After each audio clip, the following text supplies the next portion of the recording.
Corona 2020వ సంవత్సరంలో ప్రపంచాన్ని భయపెట్టిన ఒక చావు భయం. కంటికి కనిపించని ఒక చిన్న వైరస్ ప్రపంచ దేశాలను గడగడలాడించింది. లాక్డౌన్ పేరుతో దేశమంతా స్తంభించిపోయింది. కోటీశ్వర్లు కూడా ఇళ్లకే పరిమితమైన భయానక రోజుల్లో అత్యంత దారుణమైన పరిస్థితిని ఎదుర్కొన్నది మాత్రం రోజువారీ పని చేసుకునే కూలీలే. ఉదయం లేచి పనికి వెళ్తేనే రాత్రికి వాళ్ళ ఇళ్లల్లో పొయ్యి వెలుగుతుంది. పని దొరక్క, తినడానికి తిండి లేక పస్తులుంటూ ప్రాణాలు అరచేతిలో పెట్టుకొని బతికిన ఎన్నో కుటుంబాలు మన హైదరాబాద్ నగరంలోనే వేల సంఖ్యలో ఉన్నాయి. సరిగ్గా అలాంటి ఒక నిరుపేద కుటుంబంలోని ఒక మనిషి యావత్ తెలంగాణ రాష్ట్రాన్ని, ముఖ్యంగా పోలీస్ వ్యవస్థను నిద్ర లేకుండా చేస్తాడు అని ఎవరూ ఊహించలేదు.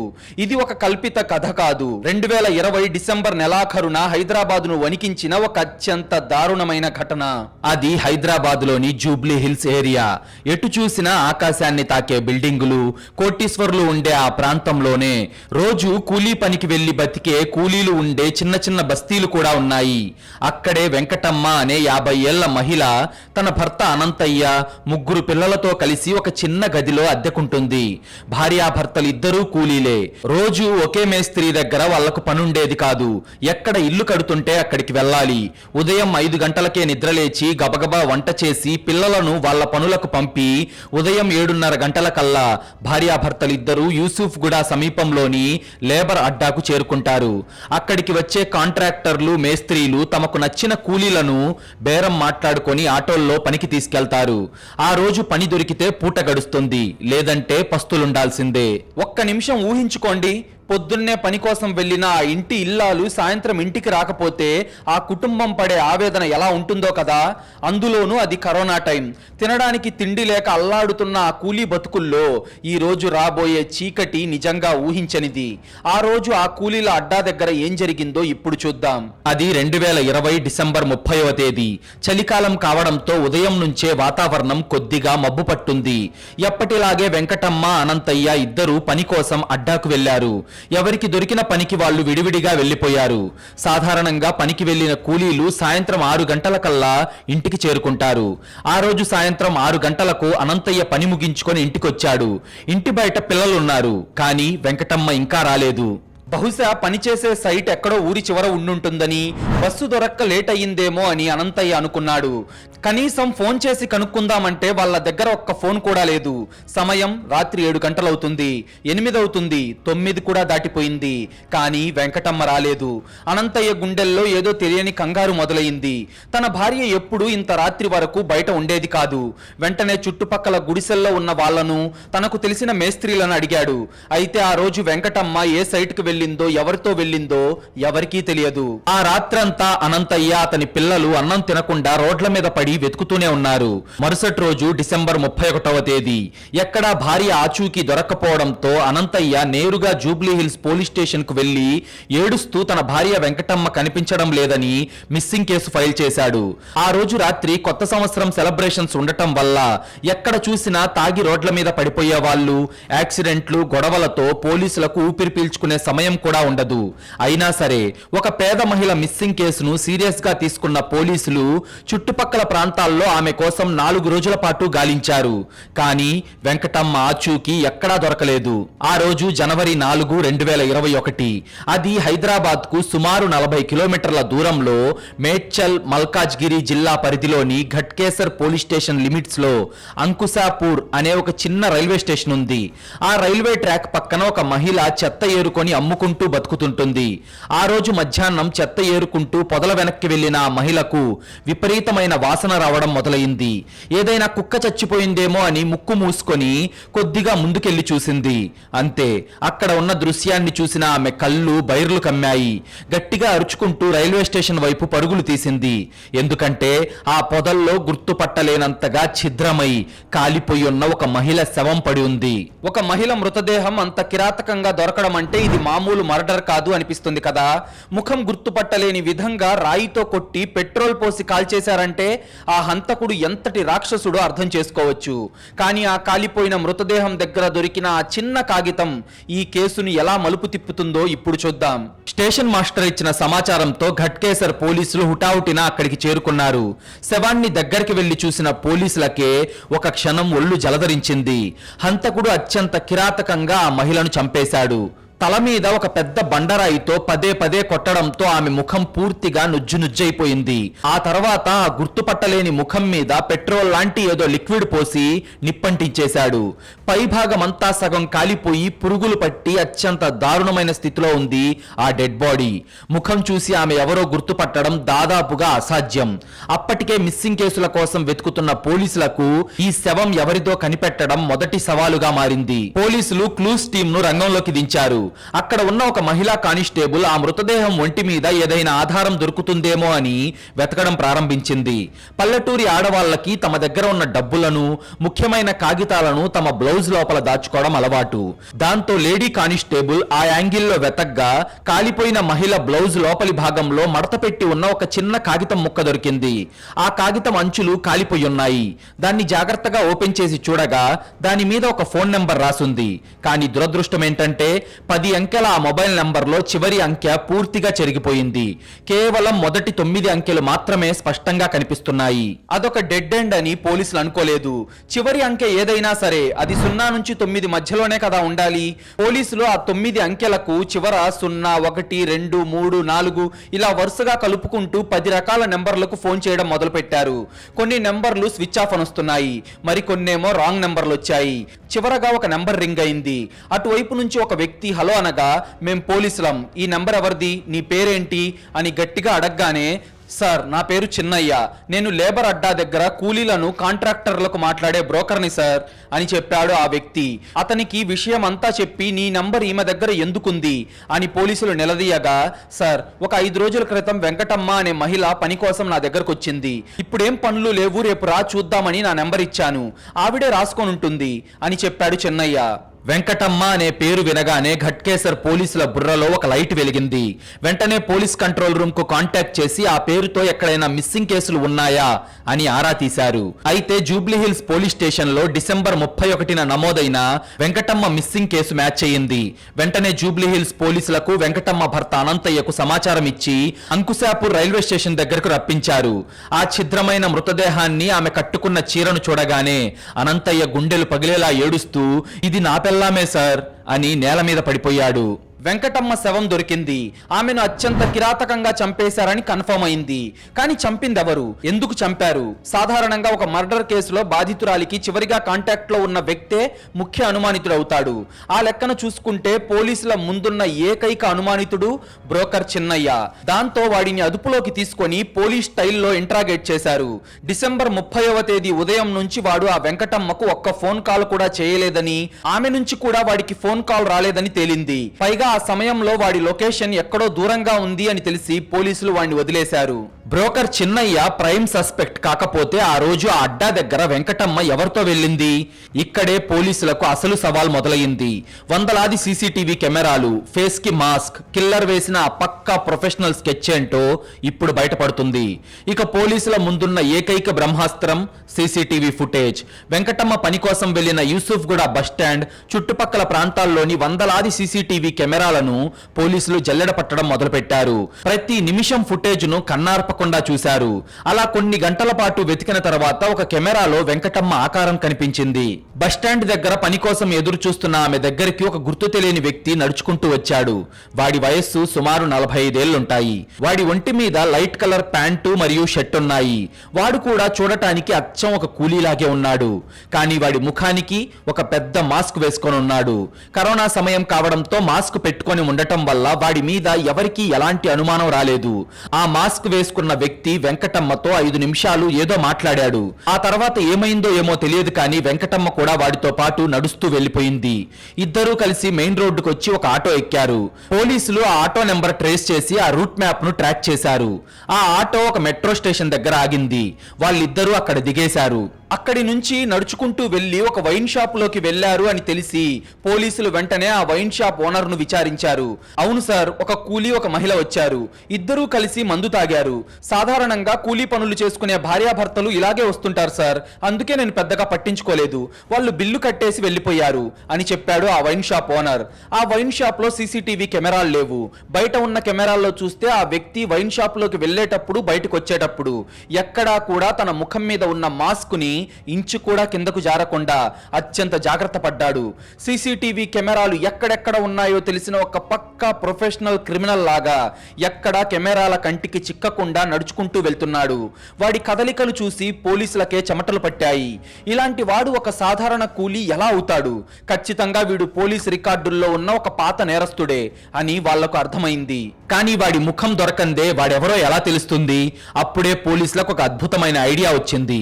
వీడు వెంకటమ్మను కలిసిన తర్వాత సీసీటీవీల విషయంలో జాగ్రత్త పడ్డాడు. కానీ వాస్తవానికి వీడు ఎక్కడి నుండో బస్టాండ్కు వచ్చుంటాడు కదా. ఉదయం 7 గంటలకు లేదా 7:30 గంటల సమయంలో వీడు ఇంకా తన టార్గెట్ ను ఫిక్స్ చేసుకోక ముందు కొద్దిగా రిలాక్స్డ్ గా ఉండే ఉంటాడు కదా. ఆ టైంలో ఎక్కడైనా వాడు ఒక చిన్న తప్పు చేసే ఉంటాడు అని పోలీసులు ఒక అంచనా వేశారు. వెంటనే ఉదయం 7 గంటల నుండి బస్టాండ్ వైపు వచ్చే అన్ని దారుల్లోని సీసీటీవీ ఫుటేజ్ ను రివర్స్ లో ట్రాక్ చేయడం మొదలుపెట్టారు. అవును, పోలీసుల అంచనా ఏమాత్రం తప్పలేదు. ఉదయం 7:30 గంటల సమయంలో ఒక రోడ్డు మూలన ఎవరూ చూడట్లేదు అనుకొని సీసీటీవీ కెమెరా తనను కవర్ చేయట్లేదు అన్న ధీమాతో ఆ కిల్లర్ ఒక గోడకు ఆనుకొని నిలబడ్డాడు. జేబులో నుంచి ఒక సిగరెట్ తీసి దాన్ని వెలిగించడానికి తన ముఖం మీద ఉన్న మాస్క్ ను నెమ్మదిగా కిందకు దించాడు. అంతే, వాడి ముఖం అక్కడున్న ఒక హై రిజల్యూషన్ కెమెరాలో పర్ఫెక్ట్ గా రికార్డ్ అయిపోయింది. పోలీసులు ఆ ఫుటేజ్ ను ఫ్రీజ్ చేసి ఇమేజ్ ఎన్హాన్స్మెంట్ టెక్నాలజీ ద్వారా ఆ కిల్లర్ ముఖాన్ని అత్యంత స్పష్టంగా జూమ్ చేశారు. ఆ ఫోటోను ప్రింట్ తీసి దాన్ని Telangana state special task force, central crime station మరియు అన్ని పోలీస్ స్టేషన్ల వాట్సాప్ గ్రూపులకు షేర్ చేశారు. వీడెవరో కనిపెట్టండి అని మెసేజ్ పెట్టారు. ఆ ఫోటో వాట్సాప్ గ్రూపుల్లో పడిన 5 నిమిషాలకే స్పెషల్ టాస్క్ ఫోర్స్ ఆఫీస్ నుంచి జూబ్లీ హిల్స్ ఎస్ఐకి ఒక ఫోన్ కాల్ వచ్చింది. సార్, మీరు పంపిన ఫోటోలో ఉన్నది ఒక మామూలు కూలీ కాదు సార్, వాడొక సైకో కిల్లర్. వాడిని టెర్రర్ ఆఫ్ తెలంగాణ అని కూడా అంటారు. వాడి పేరు మైనా రాములు. ఇప్పటి వరకు వాడు సుమారు 15 మందికి పైగా మహిళలను అత్యంత కిరాతకంగా రేప్ చేసి చంపేసి శవాలను కాల్చేసిన ఒక భయంకరమైన సీరియల్ కిల్లర్ సార్ వాడు. వాడిని జైల్లో పెట్టాం, మళ్ళీ బయటకు ఎప్పుడొచ్చాడో తెలియదు. వాడిని మనం వెంటనే పట్టుకోకపోతే వాడి సైకో ఇజానికి ఇంకెంతమంది ఆడవాళ్ల ప్రాణాలు గాల్లో కలిసిపోతాయో కూడా తెలియదు సార్. మనం ఒక అతిపెద్ద టైం బాంబు మీద కూర్చున్నాం అని ఆ ఆఫీసర్ చెప్పిన మాటలు విని జూబ్లీ హిల్స్ పోలీసులకు దిమ్మ తిరిగిపోయింది. ఇది కదా ట్విస్ట్ అంటే, ఒక మామూలు మిస్సింగ్ కేసు కాస్త Telangana state most wanted serial killer కేసుగా మారిపోయింది. అసలు ఈ మైనా రాములు ఎవరు?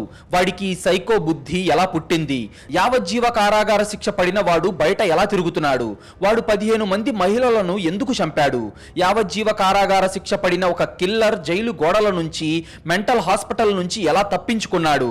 వాడి రాక్షసత్వానికి ముగింపు ఎలా పడింది అనేది చూసే ముందు ఒకసారి ఈ ఇమేజ్ చూడండి. మీలో చాలా మంది మన వీడియోలు చూస్తున్నారు, మీకు మా వీడియోలు కూడా నచ్చుతున్నాయి, అందుకు మాకు చాలా సంతోషంగా ఉంది. కానీ 100 మంది చూస్తుంటే అందులో సబ్స్క్రైబ్ చేస్తున్న వాళ్ళు కేవలం 20 మందే ఉంటున్నారు. ప్లీజ్ మీరు చేసే చిన్న లైక్, ఒక సబ్స్క్రైబ్ మమ్మల్ని ఎంతో ఎంకరేజ్ చేసినట్టుగా ఉంటుంది. అలాగే మీరు ఇచ్చే ఒక పాజిటివ్ కామెంట్ ఇలాంటి రియల్ క్రైమ్ స్టోరీస్ ఏ ఛానల్లో దొరకని విధంగా డీటెయిల్డ్గా చూపించడానికి మాకు చాలా బూస్టప్ ఇచ్చినట్టుంటుంది. స్పెషల్ టాస్క్ ఫోర్స్ ఆఫీసర్ ఫోన్లో చెప్పిన ఆ మాటలు వినగానే జూబ్లీ హిల్స్ పోలీస్ స్టేషన్ లో ఉన్న ఆఫీసర్లకి బీపీ పెరిగిపోయింది. ఒక సాధారణ కూలీ మిస్సింగ్ కేసు కాస్త ఇప్పుడు తెలంగాణ రాష్ట్రం చూసిన అత్యంత ప్రమాదకరమైన సీరియల్ కిల్లర్ వేటగా మారిపోయింది. కంటి ముందు దొరికిన ఒకే ఒక్క ఆధారం వాడి ముఖం. ఆ ముఖం వెనక ఉన్న భయంకరమైన గతం తవ్వే కొద్దీ పోలీసులకే కాదు యావత్ సమాజానికి కళ్ళు తిరిగే, బుర్ర పాడైపోయే నిజాలు బయటపడ్డాయి. అసలు ఎవరి మైనారాములు? వాడు అంతమంది ఆడవాళ్లను ఎందుకు చంపాడు? జీవిత ఖైదు పడిన వాడు జైలు బయట ఎలా ఉన్నాడు? ఈ ప్రశ్నలన్నింటికీ సమాధానం దొరకాలంటే మనం ఒక 25 సంవత్సరాలు వెనక్కి వెళ్ళాలి. అది 1973వ సంవత్సరం. అప్పటి ఉమ్మడి మెదక్ జిల్లా అనగా ప్రస్తుత సంగారెడ్డి జిల్లా దండిగల్ సమీపంలోని అరేగూడెం అనే ఒక చిన్న నిరుపేద గ్రామంలో జన్మించాడు మైనా రాములు.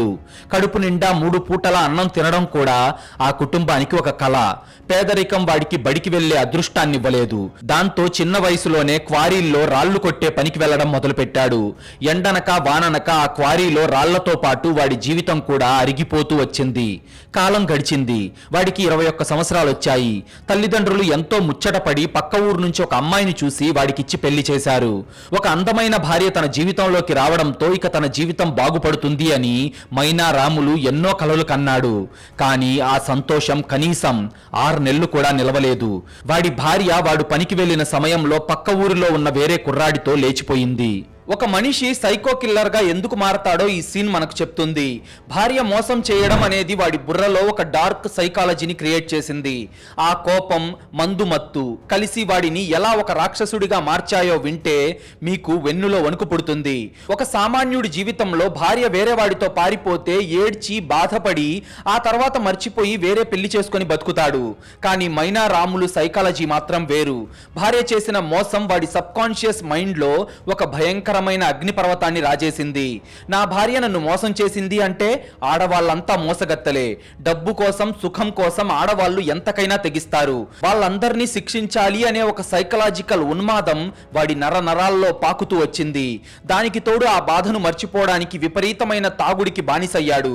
ఈ తాగుడు ప్లస్ ఆడవాళ్ల మీద పగ, ఈ రెండూ కలిసి ఒక సాధారణ రాళ్లు కొట్టే కూలీని ఆడవాళ్ల రక్తం తాగే ఒక కిరాతకమైన సైకో కిల్లర్ గా మార్చేశాయి. రాములు తన మొదటి వేటను 2003లో మొదలుపెట్టాడు. వాడు రోడ్డు మీద కనపడిన ప్రతి మహిళను చంపలేదు. వాడికంటూ ఒక పక్కా టార్గెట్, ఒక మాస్టర్ ప్లాన్ ఉంది. వాడు ఎంచుకున్న టార్గెట్ కల్లు కాంపౌండ్ కు వచ్చే ఒంటరి మహిళలు. సాధారణంగా రోజు కూలీ పని చేసుకునే పేద మహిళలు, భర్తను కోల్పోయిన వారు లేదా ఒంటరిగా బతికే ఆడవాళ్లు పగలంతా కష్టపడి రాత్రిపూట తమ బాధను మర్చిపోవడానికి ఈ కల్లు దుకాణాలకు వస్తుంటారు. అదొక చీకటి ప్రపంచం. రాములు ఆ కల్లు దుకాణాల బయట ఒక డేగలాగా కాపు కాసేవాడు. ఎవరైతే బాగా బలహీనంగా ఉన్నారో, ఎవరికైతే డబ్బు అవసరం ఉందో వాళ్ళను టార్గెట్ చేసేవాడు. నెమ్మదిగా వాళ్ళ దగ్గరకు వెళ్ళి, నీకు 500 రూపాయలు ఇస్తాను, నీకు మందు కొని పెడతాను, ఈ రాత్రికి నాతో రా అని ఆశ పెట్టేవాడు. ఆడవాళ్ళందరూ లొంగరు. కానీ ఆ పేదరికంలో ఉన్న కొందరు మహిళలు ఆ 500 రూపాయల ఆశకు, మందు మత్తుకు లోనై వాడితో వెళ్లడానికి అంగీకరించేవాళ్ళు. వాడు వాళ్లకు కడుపు నిండా కళ్ళు తాగించేవాడు. వాళ్ళు మత్తులోకి జారుకున్న తర్వాత ఆ దుకాణంలో అందరూ వెళ్లిపోయేదాకా ఓపికగా ఎదురు చూసేవాడు. ఆ తర్వాత వాళ్లను తీసుకొని ఊరి చివర ఉండే నిర్మానుష్యమైన పొదల్లోకి లేదా రైల్వే ట్రాక్ల దగ్గరికి తీసుకెళ్లేవాడు. అయితే అక్కడే వాడి రాక్షసత్వం బయటపడేది. శారీరకంగా వాళ్లతో గడిపిన తర్వాత వాళ్ళు కట్టుకున్న చీర కొంగుతోనే వాళ్ళ గొంతుకు ఉరివేసి అత్యంత దారుణంగా ఊపిరాడకుండా చేసి చంపేవాడు. ఆ తర్వాత వాళ్ళ ఒంటి మీద ఏమైనా నగలు ఉంటే వాటిని, డబ్బులుంటే వాటిని లాక్కునేవాడు. రేపు ఉదయం పోలీసులకి ఈ శవం దొరికితే ఆమె ఎవరో గుర్తుపట్టకూడదు. అందుకే అక్కడ ఏది దొరికితే దాన్ని తీసుకొని ఆ చచ్చిపోయిన మహిళ ముఖం మీద కసి తీరా 15-20 సార్లు కొట్టేవాడు. ముఖం మొత్తం నుజ్జునుజ్జైపోయి రక్తం ముద్దలా మారాక వాళ్ళ మీద పెట్రోల్ లేదా మందు పోసి నిప్పంటించి ఏమీ ఎరగనట్టు వెళ్లిపోయేవాడు. ఒక పోలీస్ స్టేషన్ పరిధిలో శవం దొరికితే ముఖం కాలిపోయి ఉండటం వల్ల ఆమె ఎవరో కనుక్కోవడానికి పోలీసులకు 15 రోజులు పట్టేది. ఈ లోపు వాడు జిల్లా మారిపోయి వేరే పోలీస్ స్టేషన్ లిమిట్స్ లో ఇంకో కల్లు కాంపౌండ్ దగ్గర మరో మహిళను టార్గెట్ చేసేవాడు. ఇలా 2003 నుంచి 2009 వరకు సంగారెడ్డి, నర్సాపూర్, తుప్రాన్, రాయదుర్గం, దండిగల్ ఇలా ఎక్కడ పడితే అక్కడ ఏకంగా 10 మందికి పైగా మహిళలను పశువులను కోసినట్టు కోసేశాడు. అయితే ఎట్టకేలకు 2009 అక్టోబర్లో రాయదుర్గం కల్లు కాంపౌండ్ దగ్గర ఒక మహిళను వాడు తీసుకెళ్తుండగా ఒక స్థానికుడు వాడిని చూశాడు. ఆ ఆధారంతో పోలీసులు మైనా రాములను అరెస్ట్ చేశారు. విచారణలో వాడు కక్కిన నిజాలు విని తెలంగాణ పోలీస్ డిపార్ట్మెంట్ ఉలిక్కిపడింది. అప్పటికే వాడి మీద 10కి పైగా మర్డర్ కేసులు నమోదయ్యాయి. అన్ని సాక్ష్యాలు పక్కాగా ఉండటంతో 2011 ఫిబ్రవరిలో కోర్టు వాడికి యావజ్జీవ కారాగార శిక్ష విధించి చర్లపల్లి సెంట్రల్ జైలుకు పంపింది. పోనీలే, ఒక 10 మంది ఆడవాళ్ల ప్రాణాలు పోయినా ఒక అతిపెద్ద సైకో కిల్లర్ జీవితాంతం జైలు ఊచలు లెక్క పెడతాడు, సమాజానికి పట్టిన పీడ వదిలిపోయింది అని అందరూ ఊపిరి పీల్చుకున్నారు. కానీ అసలు ఆటకు మన దేశ న్యాయ వ్యవస్థలోని లోపాలను వాడుకున్న వాడి క్రిమినల్ బుర్రకు తెరలేచింది అప్పుడే. జైలుకు వెళ్ళినా వాడు సైలెంట్ గా ఉండలేదు. వాడి క్రిమినల్ బ్రెయిన్ ఎంత షార్ప్ గా పనిచేసిందో చూడండి. ఒక సైకోలాగా నటించి మెంటల్ హాస్పిటల్ నుంచి ఎలా ఎస్కేప్ అయ్యాడో వింటే మన చట్టాల మీద మనకే నమ్మకం పోతుంది. జైల్లో జీవిత ఖైదు అనుభవిస్తున్న మైనా రాములకి జైలు గోడల మధ్య ప్రాణం పోతున్నట్లు అనిపించింది. బయటకెళ్లి మందు తాగాలని, ఆడవాళ్లను చంపాలని వాడి చేతులు రక్తం కోసం లాగుతున్నాయి. అప్పుడే వాడొక సైకలాజికల్ నాటకానికి తెరతీశాడు. జైల్లో ఎవరితోనూ మాట్లాడకుండా తన బట్టలు తానే చించుకుంటూ తన తలని గోడలకు గుద్దుకుంటూ రాత్రిపూట పిచ్చి పిచ్చిగా అరుస్తూ ఒక సైకో పేషెంట్ లాగా యాక్టింగ్ చేయడం మొదలుపెట్టాడు.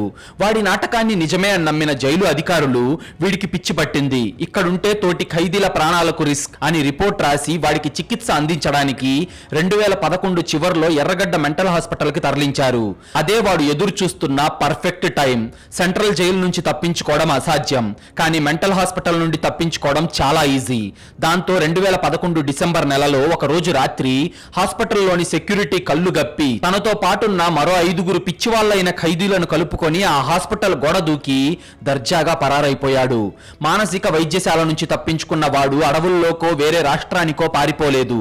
సూటిగా మళ్లీ కల్లు కాంపౌండ్ల దగ్గరికే వెళ్లాడు. పోలీసుల కళ్ళు గప్పి బోయినపల్లి, చందానగర్, దండిగల్ పరిధిలో మరో 5గురు అమాయకపు మహిళలను వలవేసి పట్టుకొని గొంతు కోసి వాళ్ల ముఖం కాల్చేసి తన పైశాచికత్వాన్ని తీర్చుకున్నాడు. ఈ హత్యలన్నీ కేవలం 2 ఏళ్ల వ్యవధిలోనే జరిగాయి. చివరికి మే 2013లో సైబరాబాద్ పోలీసులు వాడిని మళ్లీ పట్టుకున్నారు. ఈసారి వీడిని ఎట్టి పరిస్థితుల్లోనూ వదిలిపెట్టకూడదు. వీడు బయట ఉంటే ప్రతి క్షణం ఆడవాళ్ల ప్రాణాలకు ముప్పు అని కట్టుదిట్టమైన భద్రత మధ్య జైల్లో ఉంచారు. 5 ఏళ్లు గడిచాయి. 2018 అక్టోబర్ వచ్చింది. ఇక్కడే మన సిస్టమ్ ఎంత దారుణంగా ఫెయిల్ అయిందో ఒక చేదు నిజం బయటపడింది. జైల్లో 5 ఏళ్ల పాటు వాడు అత్యంత బుద్ధిమంతుల్లా నటించాడు. గొడవలు పడకుండా పూజలు చేసుకుంటూ ఒక సన్యాసిలా మారిపోయినట్లు యాక్టింగ్ చేశాడు. ఈ సత్ప్రవర్తనను ఆసరాగా తీసుకొని వాడి లాయర్ హైకోర్టులో బెయిల్ కోసం అపీల్ చేశాడు. నా క్లయింట్ పూర్తిగా మారిపోయాడు, ఒక మంచి మనిషిగా సమాజంలో బతకాలి అనుకుంటున్నాడు అని కోర్టుకు రిక్వెస్ట్ చేశాడు. విచిత్రం ఏంటంటే 15 మందిని రేప్ చేసి చంపేసిన ఒక సైకో కిల్లర్ కు కేవలం సత్ప్రవర్తన ఆధారంగా కోర్టు బెయిల్ మంజూరు చేసింది. 2018లో బెయిల్ పై దర్జాగా బయటకు వచ్చిన మనిషి రూపంలో ఉన్న ఆ మృగం ఒక్క క్షణం కూడా ఆలోచించలేదు. నేరుగా శామీర్పేట, పటాన్ చెరువు వెళ్లి కళ్ళు దుకాణాల దగ్గర మరో 2 మహిళలను చంపేశాడు. చంపిన విధానం చూసి పోలీసులకు అర్థమైపోయింది ఇది మైనా రాములు చేసిన పనే అని. మళ్లీ వాడిని అరెస్ట్ చేసి లోపలేశారు.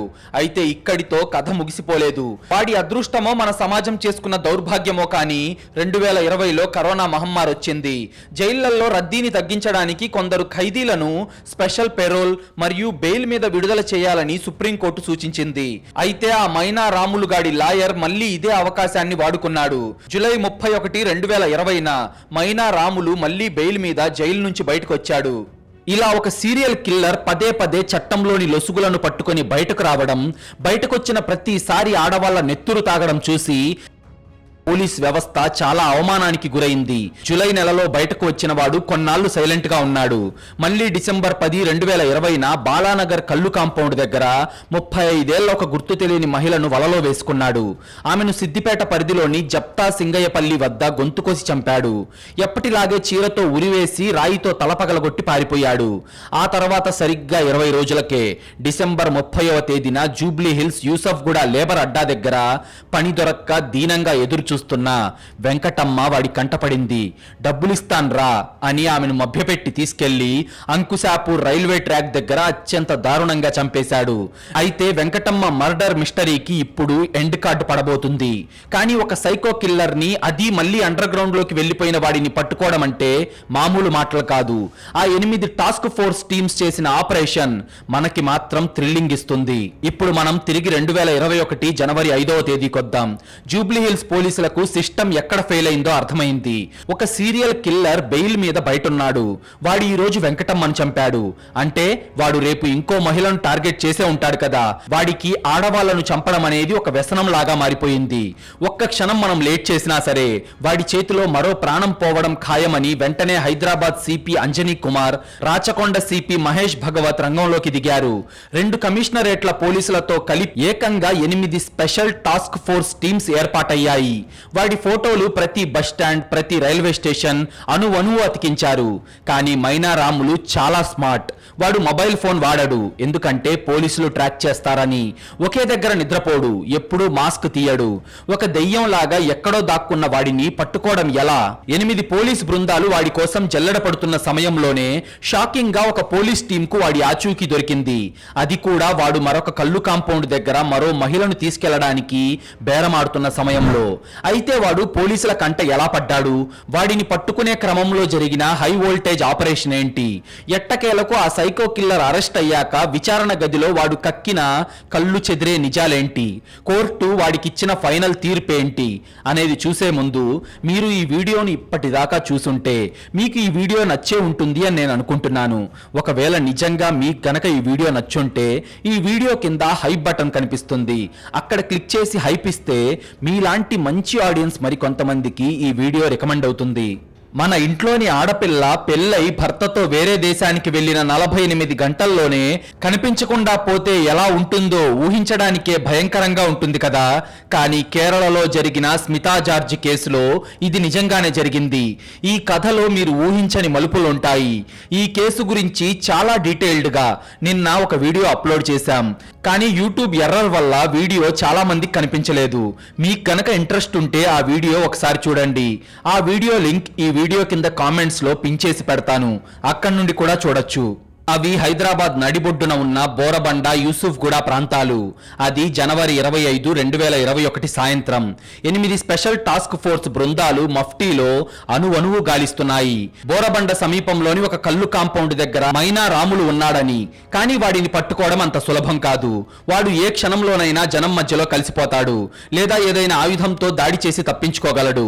పైగా అప్పటికే వాడు ఆ కల్లు దుకాణం దగ్గర పని కోసం వచ్చిన ఒక పేద మహిళతో మాటలు కలుపుతున్నాడు. రా, నీకు మందు కొని పెడతా, 100 రూపాయలు ఎక్కువ ఇస్తా అని వలవేస్తున్నాడు. ఆ మహిళ పాపం వాడి మాటలు నమ్మి వాడితో పాటు నడవడానికి సిద్ధమైంది.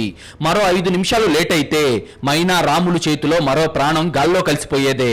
కానీ సరిగ్గా అదే సమయానికి వాడిని రౌండప్ చేసిన నార్త్ జోన్ టాస్క్ ఫోర్స్ పోలీసులు ఒక్కసారిగా వాడి మీదకు దూకారు.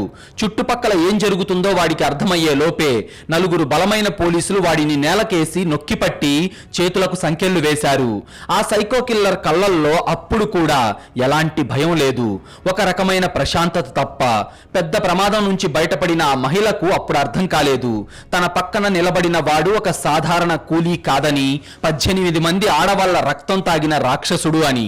ఎట్టకేలకు జనవరి 26, 2021 రిపబ్లిక్ డే రోజు ఉదయం మైనా రాములు పోలీసుల కస్టడీలోకి వచ్చాడు. 18 మందిని చంపిన వాడిని చూస్తే మనం వాడు కండలు తిరిగిన వీరుడిలాగా ఊహించుకుంటాం కదా. కానీ వాడిని చూడగానే పోలీసులకు మైండ్ బ్లాక్ అయింది. అసలు వీడేనా ఆ కిల్లర్ అన్న డౌట్ వచ్చింది. ఇంట్రాగేషన్ రూమ్ లో వాడి బాడీ లాంగ్వేజ్ చూస్తే మీకే అర్థమవుతుంది. మైనా రాములను నేరుగా జూబ్లీ హిల్స్ పోలీస్ స్టేషన్ లోని ఇంట్రాగేషన్ రూమ్ కు తీసుకొచ్చారు. వాడి గురించి అప్పటిదాకా ఫైల్స్ లో చదివిన పోలీస్ ఆఫీసర్లకు వాడిని డైరెక్ట్ గా చూశాక మైండ్ బ్లాక్ అయిపోయింది. ఎందుకంటే 18 మందిని కిరాతకంగా రేప్ చేసి గొంతు కోసి బండరాయితో తల పగలగొట్టిన ఒక సైకో కిల్లర్ అంటే 6 అడుగుల ఎత్తు, భయంకరమైన కండలు ఉంటాయని ఎవరైనా ఊహిస్తారు. కానీ మైనా రాములు 5 అడుగుల ఎత్తు కూడా లేడు. బక్కపలచటి శరీరం, పీక్కుపోయిన ముఖం, అమాయకమైన చూపులు.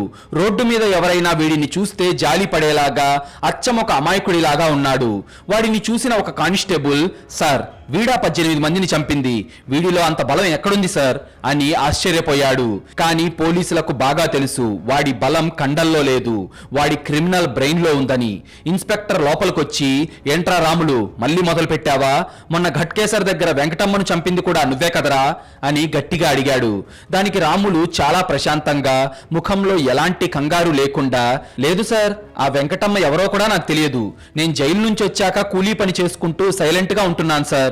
నన్ను కావాలనే మీరు ఈ కేసులో ఇరికిస్తున్నారు అని ఒక అమాయకుడిలాగా నటించడం మొదలుపెట్టాడు.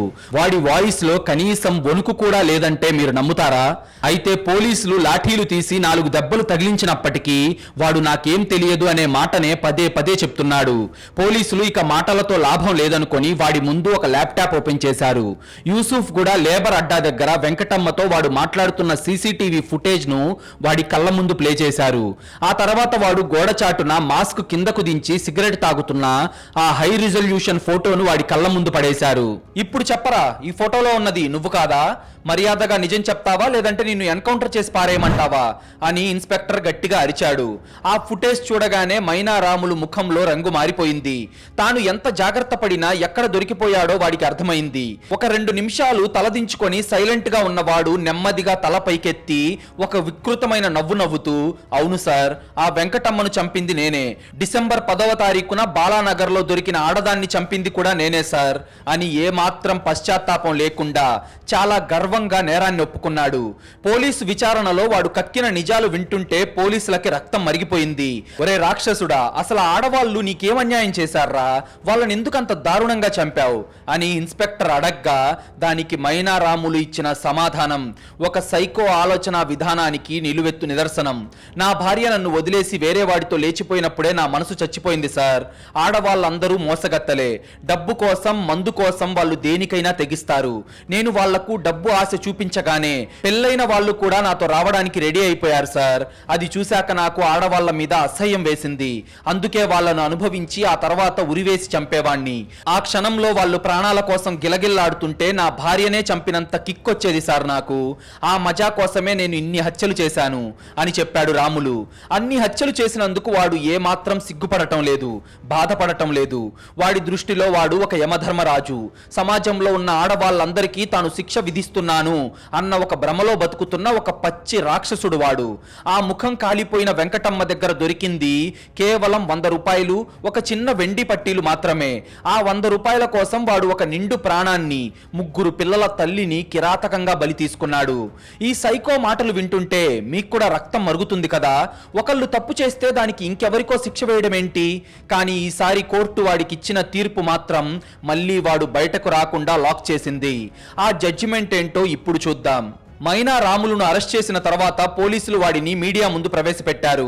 24 ఏళ్ల కాలంలో 18 మంది అమాయకపు మహిళలను వాడు పొట్టన పెట్టుకున్నాడని అఫీషియల్ గా ప్రకటించారు. వాడి నేర చరిత్ర ఏకంగా 21 కేసులతో నిండుంది. ఈసారి వాడిని ఎట్టి పరిస్థితుల్లోనూ బయటకు రాకుండా చేయాలని పోలీసులు పక్కా ఆధారాలతో ఛార్జ్ షీట్ సబ్మిట్ చేశారు. ఈ మైనా రాములు కేసులో న్యాయస్థానాలు కూడా అత్యంత కఠినంగా వ్యవహరించాయి. గతంలో వాడు చేసిన హత్యలకు సంబంధించి వాడు అప్పటికే 2 యావజ్జీవ కారాగార శిక్షలు అనుభవిస్తున్నాడు. ఆ బెయిల్ మీదే బయటకు వచ్చి ఈ హత్యలు చేశాడు. ఘోరమైన లూప్ హోల్స్ కి నిదర్శనం. చట్టం చేసిన ఒక్క చిన్న తప్పు ఎందరో అమాయకపు మహిళల ప్రాణాలను బలి తీసుకుంది. ఎన్నో కుటుంబాలను రోడ్డున పడేసింది. ముందుగానే ప్లాన్ చేసుకొని హత్య చేసే సీరియల్ కిల్లర్ జైలులో ఎంత మంచిగా ఉన్నా వాడి బుర్ర ఎప్పటికీ మారదు. వాడి సైకాలజీ ఒక క్యాన్సర్ లాంటిది. ఇలాంటి సైకోలకు జీవితాంతం బెయిల్ దొరకని కఠిన చట్టాలు వస్తే తప్ప ఈ సమాజంలో ఆడవాళ్లకు రక్షణ ఉండదు. పేదరికం, ఆకలి ఒక మనిషిని వీక్ చేస్తాయి. ఆ మాట నిజమే. కానీ ఆ బలహీనతనే అవకాశంగా చేసుకొని మైనా రాముల్ లాంటి నరరూప రాక్షసులు ఈ సమాజంలో మన చుట్టూనే మనతో పాటే తిరుగుతున్నారన్న చేదు నిజాన్ని మనం ఎప్పటికీ మర్చిపోకూడదు. ప్రస్తుతం ఈ 50 ఏళ్ల మైనా రాములు హైదరాబాద్లోని చర్లపల్లి సెంట్రల్ జైల్లోని ఒక హై సెక్యూరిటీ బ్యారెక్ లో జీవితాంతం 4 గోడల మధ్య కుళ్ళిపోయేలాగా తన కర్మను అనుభవిస్తున్నాడు. ఈసారి వాడు చచ్చినా జైలు నుంచి బయటకు వచ్చే ప్రసక్తే లేదు. కానీ ఈ మైనా రాములు కేసు మన ముందు ఎన్నో భయంకరమైన ప్రశ్నలను వదిలిపెట్టింది. ఒక సీరియల్ కిల్లర్ ఏకంగా 18 మంది ఆడవాళ్లను దారుణంగా చంపిన తర్వాత కానీ మన పోలీస్ వ్యవస్థ, న్యాయ వ్యవస్థ వాడికి శాశ్వతమైన ముగింపు పలకలేకపోయింది. ఒకసారి జీవిత ఖైదు పడిన వాడిని కేవలం మానసిక పరిస్థితి బాగోలేదని ఎర్రగడ్డ మెంటల్ హాస్పిటల్ కి పంపడం, అక్కడి నుండి వాడు పారిపోయి 5 మహిళలను చంపడం, ఆ తర్వాత మళ్లీ జైలుకు వెళ్లిన వాడిని సత్ప్రవర్తన పేరుతో 2018లో, ఆ తర్వాత 2020లో కరోనా లాక్డౌన్ పేరుతో బెయిల్ మీద బయటకు వదిలేయడం మన చట్టంలో ఉన్న అత్యంత ఘోరమైన లూప్ హోల్స్ కి నిదర్శనం. చట్టం చేసిన ఒక్క చిన్న తప్పు ఎందరో అమాయకపు మహిళల ప్రాణాలను బలి తీసుకుంది. ఎన్నో కుటుంబాలను రోడ్డున పడేసింది. ముందుగానే ప్లాన్ చేసుకొని హత్య చేసే సీరియల్ కిల్లర్ జైలులో ఎంత మంచిగా ఉన్నా వాడి బుర్ర ఎప్పటికీ మారదు. వాడి సైకాలజీ ఒక క్యాన్సర్ లాంటిది. ఇలాంటి సైకోలకు జీవితాంతం బెయిల్ దొరకని చేయడానికని కఠిన చట్టాలు వస్తే తప్ప ఈ సమాజంలో ఆడవాళ్లకు రక్షణ ఉండదు. పేదరికం, ఆకలి ఒక మనిషిని వీక్ చేస్తాయి అనే మాట నిజమే. కానీ ఆ బలహీనతనే అవకాశంగా తీసుకునే మైనా రాములు లాంటి నరరూప రాక్షసులు ఈ సమాజంలో మన చుట్టూనే మనతో పాటే తిరుగుతున్నారు అన్న చేదు నిజాన్ని మనం ఎప్పటికీ మర్చిపోకూడదు. ఎందుకంటే వాళ్ళ ముఖం మీద హంతకుడు అని రాసుండదు. ఇది తెలంగాణ రాష్ట్రాన్ని, తెలంగాణ పోలీసులను ముప్పు తిప్పలు పెట్టిన సీరియల్ కిల్లర్ మైనా రాములు డీటెయిల్డ్ స్టోరీ. ఈ కేసులో చట్టం వాడిని బెయిల్ మీద అన్నిసార్లు వదిలేసిన విధానం గురించి మీరేమనుకుంటున్నారు? అసలు ఇలాంటి సైకో సీరియల్ కిల్లర్స్ కు ఎలాంటి శిక్ష వేస్తే కరెక్ట్ అని మీరు భావిస్తున్నారు అనేది ఖచ్చితంగా కామెంట్ చేయండి. మీకు గనుక ఈ డీటెయిల్డ్ రియల్ క్రైమ్ స్టోరీ నచ్చినట్లయితే ఇప్పుడే ఈ వీడియోను లైక్ చేసి మన ఛానల్ను సబ్స్క్రైబ్ చేసుకోండి. మీరు చేసే చిన్న లైక్, ఒక సబ్స్క్రైబ్ మమ్మల్ని ఎంతో ఎంకరేజ్ చేసినట్టుగా ఉంటుంది. అలాగే మీరు ఇచ్చే ఒక పాజిటివ్ కామెంట్ ఇలాంటి రియల్ క్రైమ్ స్టోరీస్ ని డీటెయిల్డ్ గా రోజు మీ ముందుకు తీసుకురావడానికి మాకు చాలా బూస్టప్ ఇచ్చినట్టుంటుంది.